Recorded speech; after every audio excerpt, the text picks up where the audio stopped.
नमस्कार, उत्तराखंड के बुलेटिन में आप सभी का स्वागत है। मैं हूं आपके साथ ऋचा सिंह। बुलेटिन की शुरुआत करेंगे, पर उससे पहले एक नजर सुर्खियों पर।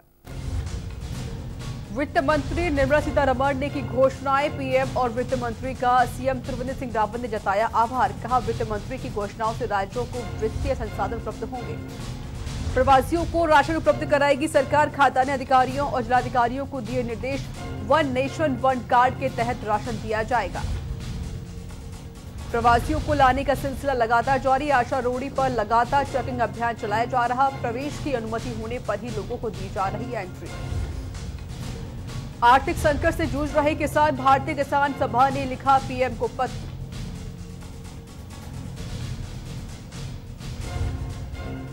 बाहर से आए 10 लोगों की सूचना पर हड़कंप। अयारपाटा सभासद मनोज जगाती ने पुलिस को दी सूचना। बाहर से आए लोगों ने कोतवाली में काटा हंगामा। और बद्रीनाथ हाईवे पर भारी मलबा आने से 20 मीटर सड़क धंसी। रास्ता नहीं खुलने से वाहनों की आवाजाही बंद। पहाड़ी के कटिंग कार्य से आया खतरा। आप देख रहे हैं के न्यूज़, खबरों का सारथी। खबरों की शुरुआत करते हैं। उत्तराखंड के मुख्यमंत्री त्रिवेंद्र सिंह रावत ने कहा कि केंद्रीय वित्त मंत्री निर्मला सीतारमण द्वारा की गई घोषणाओं से राज्य को वित्तीय संसाधन उपलब्ध होंगे और गांव को लौटे प्रवासी श्रमिकों को रोजगार मिलेगा। ग्रास रूट तक स्वास्थ्यगत ढांचे को मजबूती मिलेगी और वहीं गुणवत्ता परक डिजिटल एजुकेशन का नया अध्याय शुरू होगा।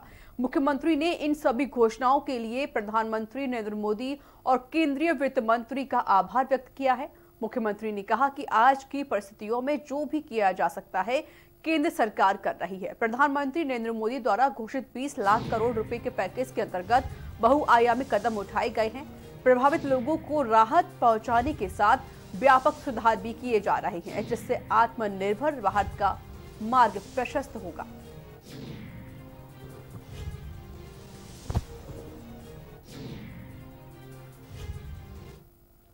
सरकार अब अन्य राज्यों से उत्तराखंड में आने वाले प्रवासियों को राशन उपलब्ध कराएगी। इसके लिए जिले के खाद्यान्न अधिकारियों और जिलाधिकारियों को निर्देशित किया गया है।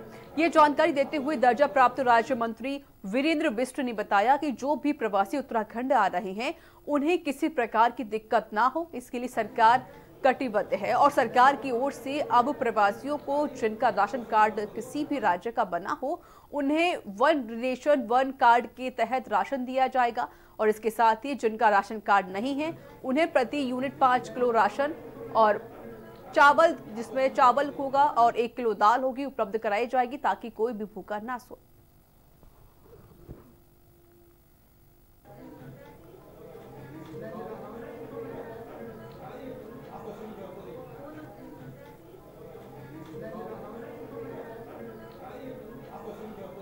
राज्य में आने वाले सभी प्रवासियों को राशन की कोई दिक्कत नहीं होगी। ऐसे वो सभी प्रवासी जो देश के विभिन्न राज्यों से उत्तराखंड राज्य लौट रहे हैं उनको राशन मिलेगा। राज्य के मुख्यमंत्री त्रिवेंद्र सिंह रावत जी के द्वारा जिलाधिकारियों को भी निर्देश दिए गए हैं और उनके द्वारा एक विधिवत इसके लिए नोटिफिकेशन भी किया गया है कि जो राज्य में आने वाले प्रवासी हैं अगर उनका देश में कहीं भी राशन कार्ड बना हुआ है तो ऐसे लोगों को भी वन कार्ड वन नेशन के तहत राशन मिलेगी। और जिनका कोई राशन कार्ड नहीं है, गांव के राशन कार्डों में उनका नाम दर्ज नहीं है, तो उन लोगों को भी प्रति यूनिट 5 किलो चावल और 1 किलो दाल मिलेगी। उत्तराखंड प्रदेश में प्रवासियों को लाने का सिलसिला लगातार जारी है, जिसको लेकर उत्तराखंड और यूपी का बॉर्डर आशा रोड़ी पर लगातार चेकिंग अभियान चलाया जा रहा है, जिस पर थाना अध्यक्ष क्लेमेंट टाउन नरोत्तम बिष्ट ने बताया कि जिस तरीके से लगातार बाहर के प्रदेशों से प्रवासियों को आने का सिलसिला जारी है, उसको देखते हुए आशा रोड़ी बॉर्डर पर पुलिस चेकिंग अभियान चलाया जा रहा है, जिसके पास उत्तराखंड में प्रवेश की अनुमति है उन्हीं लोगों को रजिस्टर में एंट्री करके उत्तराखंड में जाने की अनुमति दी जा रही है और जिन लोगों के पास नहीं है उन लोगों को वहां से वापस भेजा जा रहा है। वहीं पुलिस सोशल डिस्टेंसिंग का भी ख्याल रख रही है और लगातार पीपीई किट और सुरक्षा के भी पुख्ता इंतजाम किए गए हैं।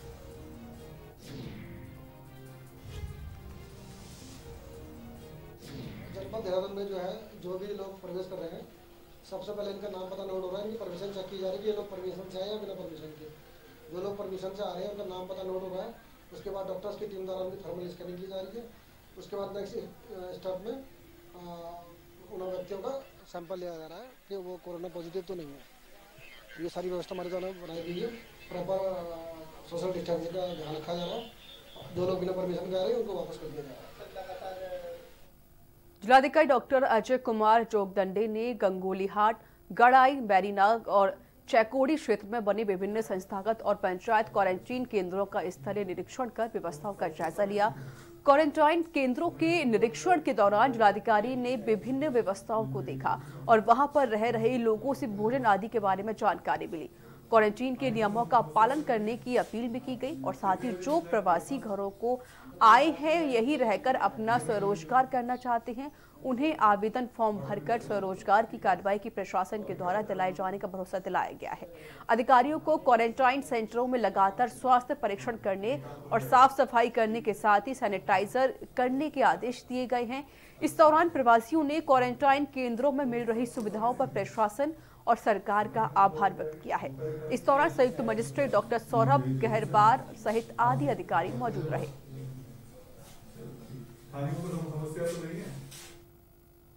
अखिल भारतीय किसान सभा द्वारा देशव्यापी मांग दिवस पर उप जिलाधिकारी डोईवाला के माध्यम से प्रधानमंत्री को ज्ञापन दिया गया।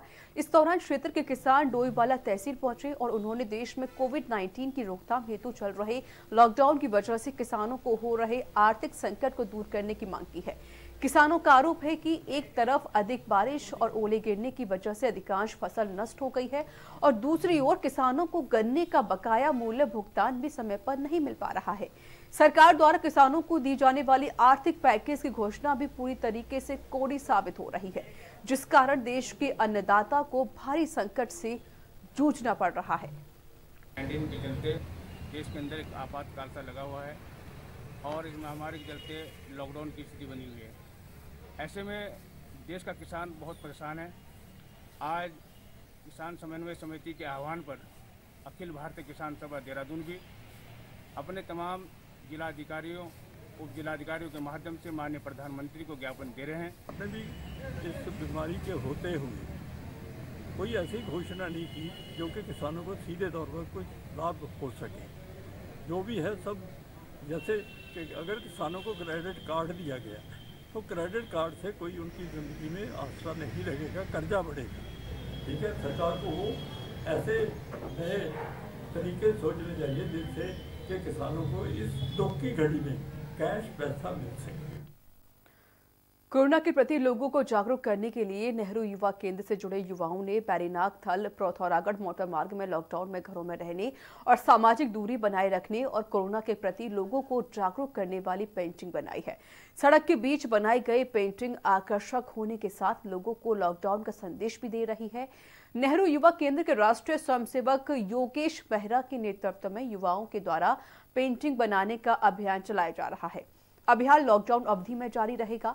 इस मार्ग से होकर जाने वाले लोगों को अवश्य इस स्लोगन को पकड़कर उस पर अमल करने की अपील की गई है। इससे पूर्व में युवाओं ने गांव में सैनिटाइजर का छिड़काव से लेकर मास्क वितरण का अभियान चला चुके हैं।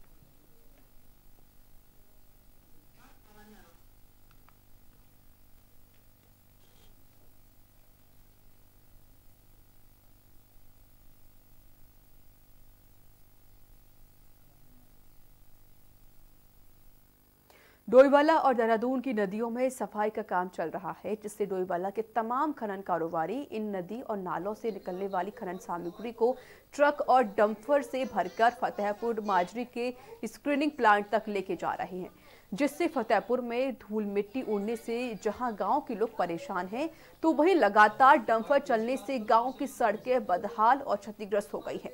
गांव के लोगों ने जनप्रतिनिधि गुरविंदर सिंह के नेतृत्व में स्क्रीनिंग प्लांट मालिकों और डंपर के खिलाफ प्रदर्शन कर मांग की है कि धूल और खराब सड़क की मरम्मत कर समस्याओं का समाधान हो।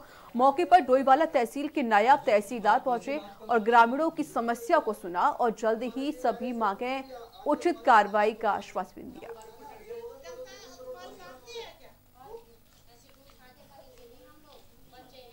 लगातार शिकायतें हो रही थी। पहले तो बारिश चल रही थी तो धूल मिट्टी नहीं उड़ रही थी, पर यह कि फिर भी ग्रामीणों ने बहुत सहयोग दिया। मुझे भी पिछले 10 दिन से लगातार इन्होंने फ़ोन किए थे, तो मैंने इनको सूचना दी थी सभी क्रिस्क्रीम प्लांट वालों को, भंडारण वालों को मैंने कहा आप अपना प्रॉपर तरीके से रास्ता सही करिए।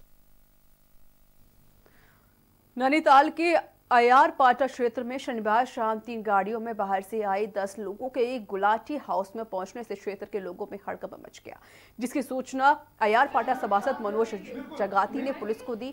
पुलिस द्वारा जब इन लोगों को थाने आकर रिपोर्ट करने को कहा गया तो इन लोगों ने रात में कोतवाली आने से साफ मना कर दिया। सुबह इन लोगों ने कोतवाली पहुंचकर हंगामा खड़ा कर दिया, जिस पर इन लोगों का 5,000 का चालान काटा गया। सभासद मनोज जगाती ने चिंता जताते हुए कहा कि अगर इसी तरह से लोग चोरी छुपे नैनीताल की शांत वादियों में पार्टी करने आते हैं तो निश्चित ही यहां के लोगों को कोरोना संक्रमण से कोई बचा सकता है। वहीं नगर कोतवाल अशोक कुमार सिंह का कहना है कि इन लोगों का चालान कर वापस जाकर होम क्वारंटीन करने की हिदायत दी गई है और साथ ही कहा कि अगर आवश्यकता पड़ी तो इन लोगों के खिलाफ कानूनी कार्रवाई की जाएगी।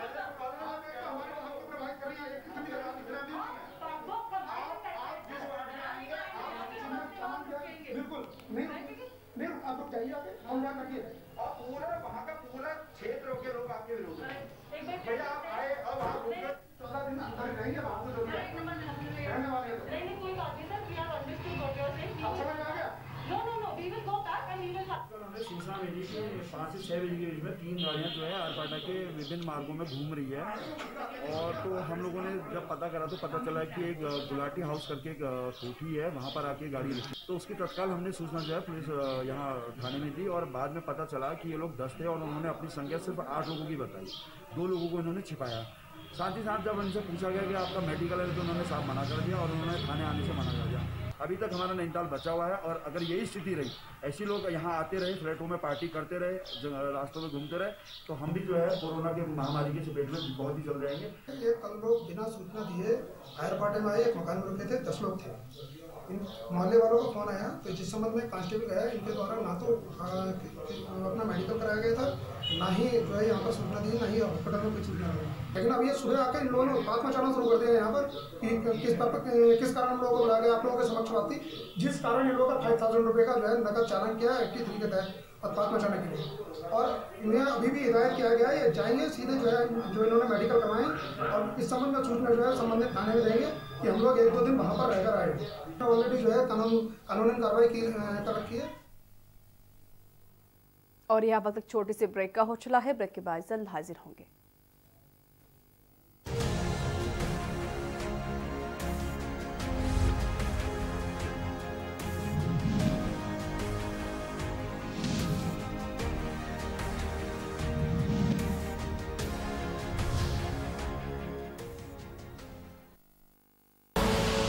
आप देख रहे हैं के न्यूज, खबरों का सारथी।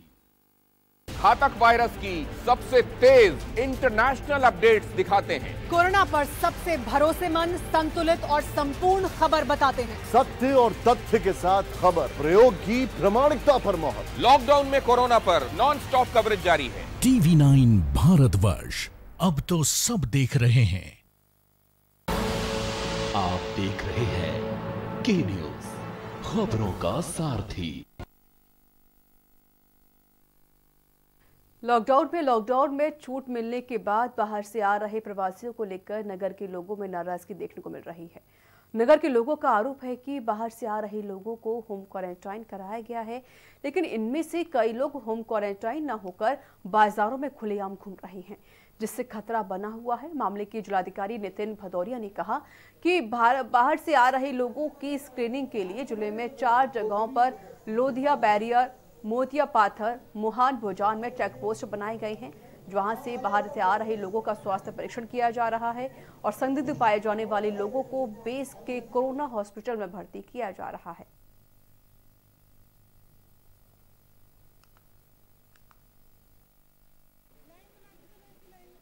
हमारे 22 मार्च से 4 हमारे पॉइंट्स बने हुए हैं। 4 SSTs ऑलरेडी काम कर रही हैं। ये मोहान, पुजान, हमारे लोधिया बैरियर और हमारा मोचे पाथर में काम कर रहे हैं। इनके द्वारा जनपद में आने वाले हर वाहन की स्क्रीनिंग की जा रही है। ये टीम्स 24/7 वहाँ पे संस्थागत हैं और इसमें कोशिश ये की जा रही है कि जितने भी हमारे बड़े वाहन आ रहे हैं उनकी स्क्रीनिंग हम IHM में करें। IHM में उनको लाकर उनको पूरा डॉक्टर्स के द्वारा उनका टेम्परेचर लिया जाता है। जो भी सिम्टोमेटिक होते हैं उनको हम सीधे उनकी टेस्टिंग के लिए हम लोग बेस हॉस्पिटल, जो यहाँ का डेजिग्नेटेड कोरोना हॉस्पिटल है, उसमें भेजा जाता है और जिनके में सिम्टम्स नहीं आते हैं उनको होम क्वारंटाइन में भेजा जाता है। रुड़की के लक्सर में जहां पूरा देश महामारी से लड़ रहा है, तो वहीं लक्सर में खनन माफिया अपनी चांदी काटने में लगे हुए हैं। लक्सर क्षेत्र के भीकमपुर इलाके में खनन माफियाओं का जोर बढ़ता जा रहा है। खनन माफिया प्रशासन की परवाह न करते हुए रात भर खनन कर रहे हैं। बीती रात लक्सर पुलिस प्रशासन को एक गुप्त सूचना मिली थी, बीकमपुर गंगा के आसपास अवैध खनन हो रहा है। लक्सर पुलिस ने टीम बनाकर जंगल में कार्रवाई की तो उन्होंने एक जगह कुछ लोग मशीनों द्वारा अवैध खनन करते हुए पाए गए। पुलिस के आने की सूचना मिलते ही खनन माफिया भाग खड़े हुए, लेकिन पुलिस ने एक लोडर को अपने कब्जे में ले लिया है, जिससे बीकमपुर पुलिस चौकी लाया गया, जहां अवैध खनन की संबंधित धाराओं में उसे सील कर दिया गया है। लक्सर पुलिस क्षेत्राधिकारी अविनाश वर्मा ने बताया कि अगर कोई भी अवैध खनन करता पाया जाएगा तो उसके खिलाफ संवैधानिक कार्रवाई की जाएगी।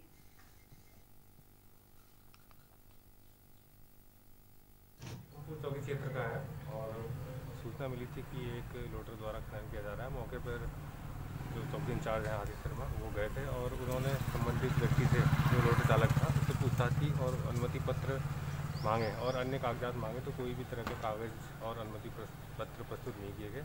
इसके आधार पर चौकी प्रभारी के द्वारा उस लोडर को सीज कर दिया गया और इस तरह की अन्य भी जो भी खनन में, अवैध खनन में लिप्त जो भी वाहन है या व्यक्ति हैं, उनके विरुद्ध वैधानिक कार्रवाई की है। उधम सिंह नगर के खटीमा में लगातार बाहर से आ रहे प्रवासियों की संख्या में इजाफा हो रहा है। गांव में बने होम क्वारंटाइन सेंटर रहने वाले लोगों को सामने खाने की किल्लत आ गई है और इसकी किल्लत ना हो, इसके लिए प्रशासन ने मुख्यमंत्री के निर्देश के बाद राशन किट तैयार की है। SDM के मुताबिक 500 राशन किट मिलने से होम क्वारंटाइन में रह रहे प्रवासियों को खाने से जुड़ी समस्या से अब दो चार नहीं होना पड़ेगा।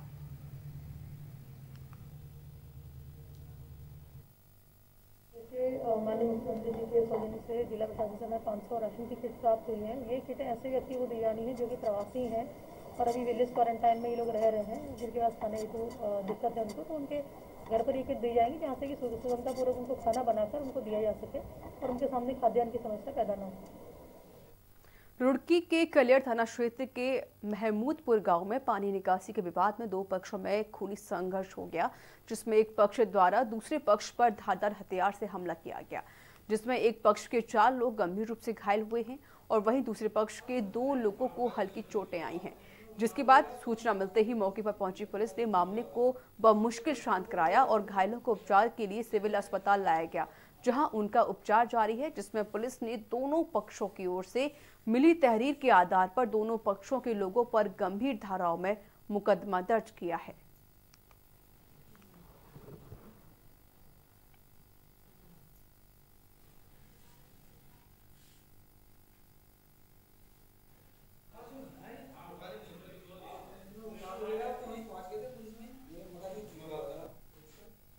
थाने का एक गांव है जहां पर उसके पड़ोसी का पानी की निकासी को लेकर झगड़ा हुआ है 14 तारीख को। उसमें दोनों पक्षों की चोटें आई हैं, 3-3, 4-4 लोग दोनों तरफ से घायल हुए हैं। इसमें लाठी डंडे वगैरह उन्होंने यूज़ किए थे। पुलिस ने उनको मेडिकल करा के उनके दोनों पक्षों की तरफ से तहरीर लेकर क्रॉस केस दर्ज किया है। और 4 आदमी को चोट है, एक के सर में कुल्हाड़ी लगी है और तलवार भी 2 लोगों पे, और एक के हाथ, औरत के हाथ में फ्रैक्चर है, उसके हाथ में लाठी लगी है और बहुत ही दबंग लोग हैं और गांव के आदमी है और जमीन के ऊपर ये विवाद है। और यहाँ वक्त एक छोटे से ब्रेक का हो चला है। ब्रेक के बाद जल्द हाजिर होंगे।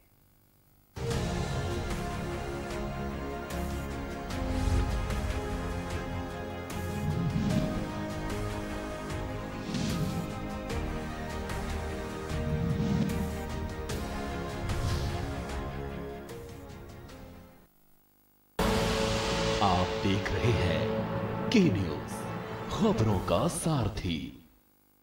जिसने पूरी दुनिया को तड़पाया, उसके पर्दाफाश का हमने बीड़ा उठाया। कोरोना पर चीन का कच्चा चिट्ठा हम खोलेंगे, खुलकर बोलेंगे। जानलेवा वायरस वाला किलर अब बच के जाएगा किधर? कोरोना पर चीन एक्सपोज, TV9 भारतवर्ष पर हर रोज। TV9 भारतवर्ष, अब तो सब देख रहे हैं। आप देख रहे हैं के न्यूज, खबरों का सारथी।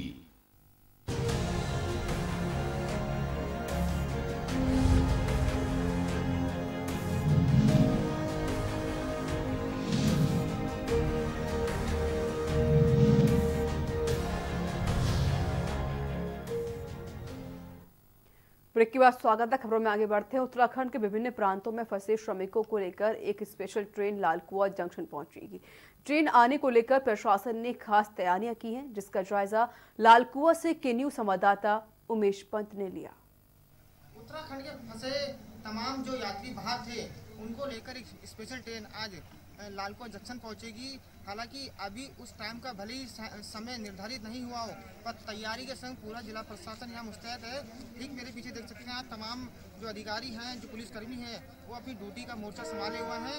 और अभी कोई एग्जैक्ट टाइम साफ नहीं हो पाया है कि कितने बजे शाम देर तक वो ट्रेन पहुंचेगी।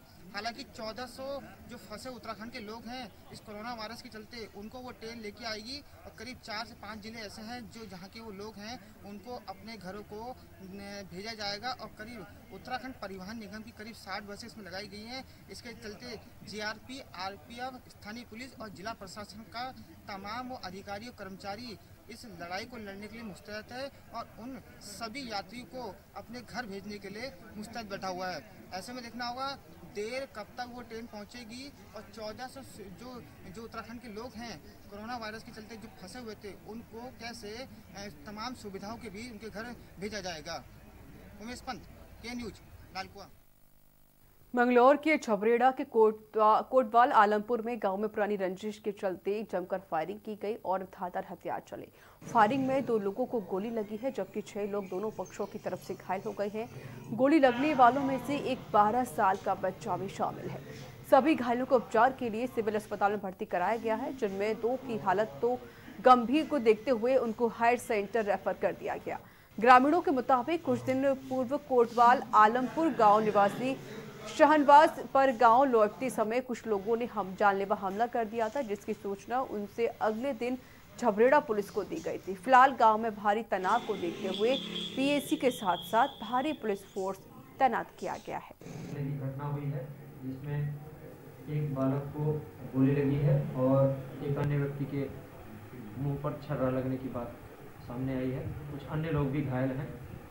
सभी संबंधित का उपचार अलग अलग अस्पतालों में कराया जा रहा है। इस संबंध में पुलिस की ओर से सुसंगत धाराओं में सभी संबंधित पक्षों के विरुद्ध अभियोग पंजीकृत किया गया है और दोनों पक्षों से भी तहरीर प्राप्त होने पर संबंधित अग्रिम विधिक कार्रवाई अमल में लाई जाएगी। शहर में नशे के खिलाफ चलाए जा रहे अभियान के तहत नैनीताल पुलिस को बड़ी सफलता मिली है। मुखबिर की सूचना पर मल्लीताल पुलिस ने बास्केटबॉल कोर्ट के समीप एक चरस तस्कर को गिरफ्तार कर लिया है। युवक के पास से 9000 नकद और 31 ग्राम चरस बरामद हुआ है। कोतवाल अशोक कुमार ने बताया कि आरोपी युवक DSC मैदान में लग रही सब्जियों की दुकानों का फायदा उठाकर लोगों को चरस बेच रहा था। पुलिस ने पकड़े गए चरस तस्कर के खिलाफ NDPC एक्ट के तहत मुकदमा दर्ज कर लिया है।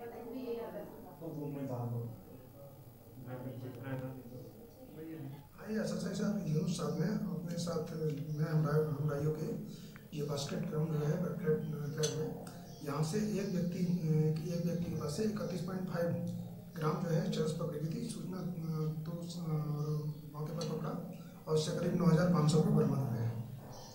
और जिसने अपना नाम जो है दिवान सिंह पुत्र कुंवर सिंह बताया। ये NDPS के तहत है। NDPS के तहत इसने इनके विरुद्ध अभियोग पंजीकृत किया है 8/20/21 NDPS एक्ट के तहत। इस संबंध में जो अभियोग पंजीकृत कर दिया गया है और माननीय न्यायालय पेश किया। सरकारी धन का दुरुपयोग किस तरह से निर्माण कार्य में किया जा रहा है, यह स्वयं विधायक मीना गंगोला ने बरतौला बैलकोटा पीपलतड़ में मार्ग में दिखा। दरअसल विधायक मीना गंगोला ग्रामीण क्षेत्रों में जरूरतमंदों को राशन वितरण और मास्क वितरण करने पीपलतड़ क्षेत्र जा रही थी, तो इस दौरान प्रधानमंत्री ग्रामीण सड़क योजना के तहत बैलकोट बिरतोला पीपलतड़ ग्राम में घटिया निर्माण कार्य देखने पर वह विफल पड़ी। विधायक को क्षेत्र के ग्रामीणों ने बताया कि सड़क निर्माण में घटिया सामग्री का प्रयोग करने से पूर्व में बनाई गई दीवार टूटने और सड़क निर्माण से नहर और पेयजल लाइन ध्वस्त हो गई है। विभाग से कई बार निर्माण कार्य को ठीक करने की मांग की जा चुकी है, लेकिन उसके बाद भी विभाग के द्वारा कोई कार्रवाई नहीं की जा रही है। विधायक मीणा गंगोला ने बताया कि सड़क में सोलिंग में घटिया पत्थर बिछाया जा रहा है। लगातार सड़क निर्माण में शिकायतें आ रही हैं। इस सड़क की जांच के लिए जिलाधिकारी को बता दिया गया है।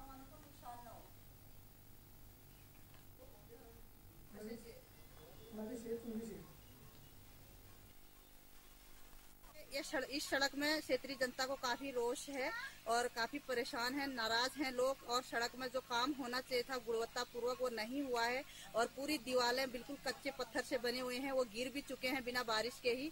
और जो यहाँ पे हमारा सिंचाई कृषि संबंधी हमारा जो गांव है वहाँ पे जो किसानों की खेती होती है पूरे सिंचाई गुल ध्वस्त है। पेयजल योजनाएं जहाँ पे घर घर पानी आता था वो पूरी ध्वस्त है और यहाँ पे कोई भी कार्रवाई आज तक किसी ने भी संज्ञान में नहीं लिया और मैं तत्काल संबंधित विभाग को आज ही तत्काल सूचना दूंगी।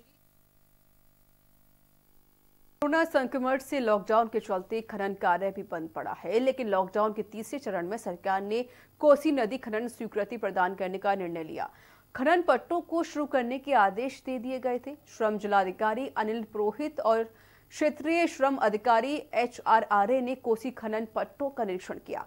पट्टों में काम करने वाले मजदूरों की जानकारी ली और वही पट्टेधारकों को आदेशानुसार मजदूरों और वाहन चालकों को मास्क, सैनिटाइजर, स्वास्थ्य गाइडलाइंस का अनुपालन करने के आदेश भी दिए और कहा कि कोई मजदूर पट्टों में काम करना चाहता है तो उसका ब्यौरा बना कर दें, जिससे पूरी प्रक्रिया जांच करके आगे भेजी जाए।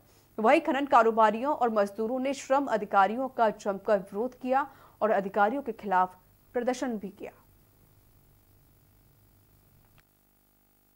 का दिया गया, स्वास्थ्य उसका दिया गया है, स्वास्थ्य गाइडलाइन के अनुसार काम करने का। साथ में जो है देखा जाएगा कि अगर यहाँ वर्कर ऑलरेडी इसमें काम कर रहे हैं तो उसके हिसाब से जो है अपनी रिपोर्ट जो हमें दी जाएगी। अगर जहाँ नहीं है उसके हिसाब से जो है जांच करके पूरी प्रक्रिया अपना के तब जाके आगे कार्रवाई की जाएगी। उनके परमिशन के लिए ये है कि जैसे हमें आदेशित किया गया कि वहाँ पर लेबर हैं या नहीं है, लॉकडाउन में कितने लेबर फंसे हुए हैं, बाहर के कितने लेबर हैं, हम उसका पता लगाए जांच करेंगे कि कितने लेबर स्थानीय है और कितनी बाहर की है। तो उसी हिसाब से जो है हम लिखेंगे, उसमें जांच में लिखेंगे कि इतनी लेबर जो है यहाँ पर गांव की है और इतनी लेबर जो है बाहर की है और कितने लोग यहाँ से चले गए। आज वो लोग आए, पट्टे वालों से बातचीत की, उनसे मिली भगत में जेसीबी मशीन चलने की तैयारी है। हमने उन लोगों के पास जाकर अपनी समस्या रखी, लेकिन उन्होंने हमारे को इधर उधर की बातें सुना के वो लोग गुमराह कर रहे हैं हमारे को। और उन्होंने हमको बोला कि आप लोग पट्टे में चलो, हम लोग वहाँ आते हैं, लेकिन हमें वो झूठ बोल के वो लोग यहाँ पे नहीं आए। और यहाँ पे सब अगर जैसी मशीनें चलती हैं, आसपास के 20 गांव हैं जिसकी लेबर प्रभावित होगी और इस सब का जवाब होगा आगे शासन को देना। और जब से लॉकडाउन लगा है यहाँ पे काफ़ी सारी लेबर ये इस गेट पे बेकार पड़ी है और काम के इंतज़ार में। और आज लेबर इंस्पेक्टर आए और किसी को इस बात की कोई सूचना नहीं थी, जो कि क्या कहते हैं यहाँ पे लेबर ऊपर को देखते नहीं, यहाँ तक तो आए ही नहीं, पीछे वहाँ से लौट गए पीछे को। और इससे हमारे मालिक लोग जो हैं हमें 2-3 महीने से खाने उने के लिए दे रहे हैं। हम यहाँ इंतज़ार में हैं कि काम चलेगा। यहाँ के 7-8 गांव हैं, वहाँ की सारी लेबर सिर्फ इसी बात पे डिपेंड करती है, सिर्फ ये नदी क्षेत्र पे ही। अगर ये नदी में मशीनें चली तो उनके पेट पे सबके पे लात पड़ जाएगी, सारे भूखे मरने की कगार पे पहुँच जाएंगे। और वैसे भी लॉकडाउन की स्थिति इतनी ख़राब चलेगी, बंदे घर से मतलब बिल्कुल खाने के लिए उनका जो है कोई ठिकाना नहीं है। जो लेबर स्थानीय लेबर है जी यहाँ पर काम करती है जी, और उनका रोजी रोटी इसी से जुड़ा हुआ है जी सब कुछ। एक तो जी जो भी तरीके से खनन होता लेबर से, कोई अवैध खनन नहीं कर पाती लेबर इस चक्कर में, और अगर मशीनें आएंगी तो उसमें अवैध खनन भी होगा। इसलिए स्थानीय लोगों को कोई सूचना नहीं मिली। सुबह से ये लोग आए हैं जी, एक आध पट्टा धारक वहाँ पर मिला है जी, शीशम घाट और अपना सुरेंद्रजीत घाट है जो, वहाँ पर ये गए हैं अकेले, वो पट्टा धारक मिले हैं इनको, उन्होंने इनको पढ़ा दिया जी यहाँ लेबर नहीं है जी। मगर जब लेबर है तो किसी को बुलाया नहीं गया। तो इसी के साथ उत्तराखंड के इस बुलेटिन में इतना ही। नमस्कार।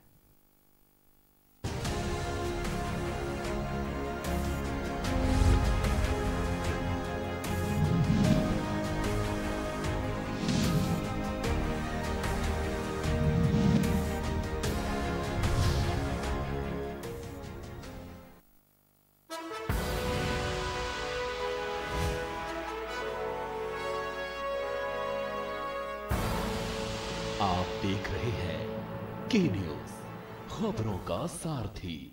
घातक वायरस की सबसे तेज इंटरनेशनल अपडेट्स दिखाते हैं। कोरोना पर सबसे भरोसेमंद, संतुलित और संपूर्ण खबर बताते हैं। सत्य और तथ्य के साथ खबर, प्रयोग की प्रामाणिकता पर मोहर। लॉकडाउन में कोरोना पर नॉन स्टॉप कवरेज जारी है। TV9 भारतवर्ष, अब तो